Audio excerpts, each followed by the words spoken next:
Hello and welcome on Politicized World. Today we will take a look at the worst case scenario for the Democrats, and from there on we will go to the best case scenario for the Democratic Party. Today we will take a look at the Senate map for 2026. We have a standing of 34 for the Democrats and 31 for the Republicans. So I'm very sorry for my accent. I'm actually German or German speaking, Belgian, German.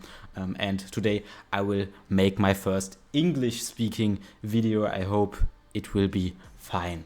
So we will start with the safe margins, so seats which are basically impossible or which are over 15% for the Republicans or the Democrats. And we will start this with Oregon. We have also Minnesota pretty safe to say that it will go to the Democrats. Illinois as well. We saw the election in New Jersey, the governor elections, and it was pretty clear that this election will not be that narrow anymore. And it basically went by 50%, so we can say this is also safe for the next election. And because Cory Booker is a popular candidate and he will definitely win. Delaware also safe. We have Massachusetts, Rhode Island, New Hampshire, maybe a bit less safe, but it depends on the candidates. So we will look there later in some videos. It will take some time. These are some of the Democrats, and we will look at the Republicans. And it looks very good for the Republicans. They have an advantage, I can say so much. Idaho, Montana, Wyoming. We have South Dakota, Kansas, Oklahoma, Arkansas, Louisiana, Mississippi. Sorry, it's Arkansas. Very sorry. Alabama, South Carolina, Tennessee, Kentucky, West Virginia. So this would be my characterizations for the safe margins. And for the Senate, we have some likely states. I would make Colorado a likely state, New Mexico also. It could also be above 15%. It really depends on the national environment. Probably it will be very good for the Democrats because of Donald Trump. His unfavorability is very low. It's very high, and his approval is very low, and this is why I think this could also be over 15%, but here I will do it like this. So we have also some other states to color. We have Virginia. I think it could go over 15. It's also a state I don't really know. It went by 15% in the governor's election, but this time I don't know because the government shutdown is over. There could also be a new one. We never know.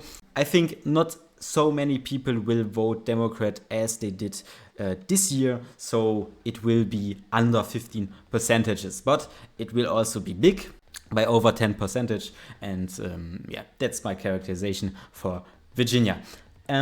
Next, we have Florida. This one, I don't think it will go under 5%. I really don't think it.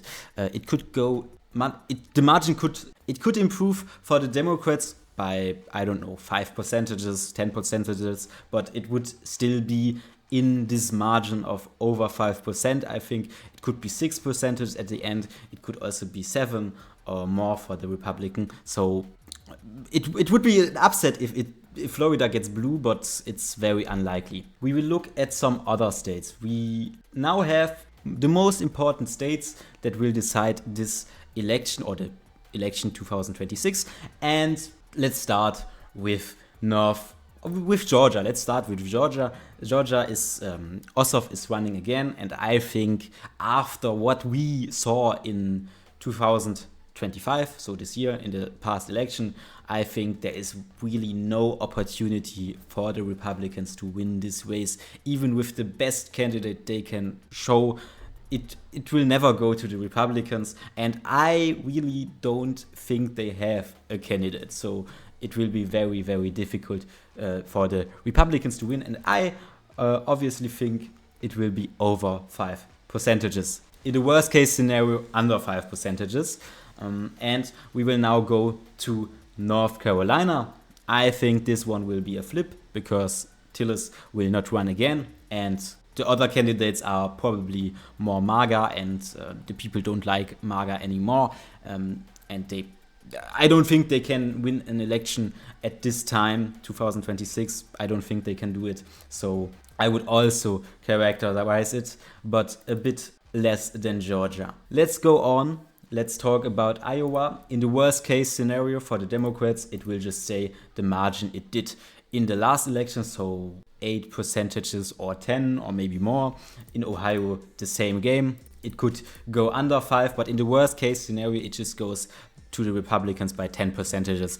I don't think this will happen. I think the candidates are too strong on the Democratic side, so it will be very, very, very competitive this race. Then we will see Nebraska. We have an independent in this race. It is Osborne, who is probably running again. He was very strong in the last election.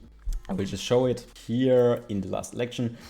Only 6%. The election before in Nebraska, it was 40%. So we can say this is a good improvement. It's an independent, and I think this one in the worst case scenario will go to the Republicans by 6, 7, 8%, and it will stay this way. We will look at the worst case scenario. We will start because this is really the worst case scenario. So for the Democrats, obvious.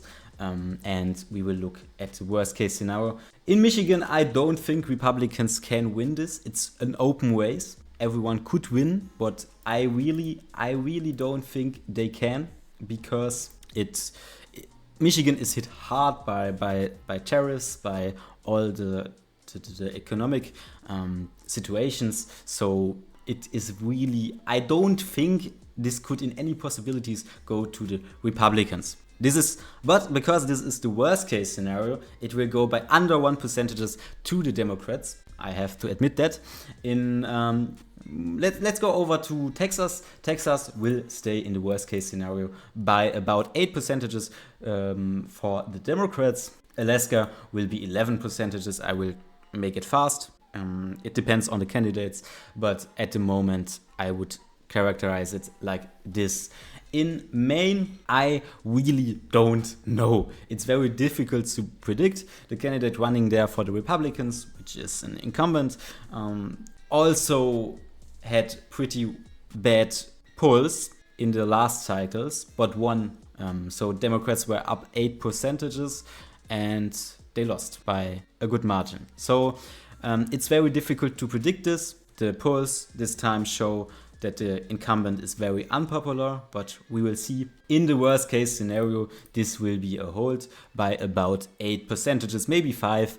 I don't know. It's the worst case scenario. So in the worst case scenario, the map will just be like the same, because 48 to 52 in the Senate, it would be the same. So this is what I want to show you, but I don't really think that the Republicans can gain at the moment. So the best case scenario, we will start with Michigan, which will be over 5%, and with Maine, it will be slightly to the Democrats. This would be a flip. And now we are talking about other states. So I really don't think Iowa could go in any possibilities to the Democrats. I really don't think. They are hit hard by tariffs on the agricultural economics, but it's very difficult to say that it will go to the Democrats, because it would be a lot of votes going over to the Democrats. But in Ohio, it's the other game, because I think in Ohio there could be an upset, because Sherrod Brown is running again as senator. He is a very strong candidate. He could make it down by about 2% for the Republicans. I think this is safe. But in this environment of Donald Trump being not approved by a lot, it could possibly go blue by a very thin margin, but it could go blue. I want to say this. So we have some more states to talk about. I would start with Alaska. This one is a very red state. but it can go, and it went to the Democrats before in House elections with the white candidates. So we have Mary Patola. She could run for Senate. I'm not updated if she has said she would, but if she would, there could be a possibility for her to win. There could be a possibility. If she runs, at the moment, best case scenario, it would be very tilt. I don't think she could win. It will be a small margin, but she could win. She could definitely win, but at the moment, I wouldn't say she will win. And we have to look at Nebraska. I could think that the candidate, the independent, could win there by some percentages. So I will just mark it as toss up. And now let's talk about Texas. This race is very interesting because we have some primaries coming up in January. So we have on the Republican side Trump, who doesn't like Cornyn and wants to get rid of him. Ken Paxton is running against him. He is an ultra-right candidate, a MAGA, you could say, with a lot of scandals. At the moment, there are some polls saying he's winning. Some polls are saying he is losing. And it's not clear what happens. But if Cornyn wins, he will win Texas, for sure. If Paxton wins, it could be like the governor's election in Nebraska. We all saw it with Stein in Nebraska, in North Carolina, 40 percentages because of Robinson being so... His race was full of scandals and just full of bullshit. Can't say it another way. So, and we have on the Democratic side, Colin Allred, possibly running, and I think we have a sleeper candidate. He is called Tellerico. He is a priest, a liberal priest, and he could very well win this. If his name ID grows, he could win this. I'm sure he could win this. And I think if it's Tellerico against Paxton, Texas will be blue. But by a small margin, very small. Texas is a red state. In party registration, not. In elections, it's often a red state. But Tellerico could be the one and only candidate beating this and being senator of Texas on the Democratic side. And with this, I want to thank you for watching. If you like this video, I'm sorry for my English. It's not that good. So many English-speaking natives are better than me in English. And I hope it was still okay. And if you like this video, please like and subscribe. It would help a lot. Goodbye.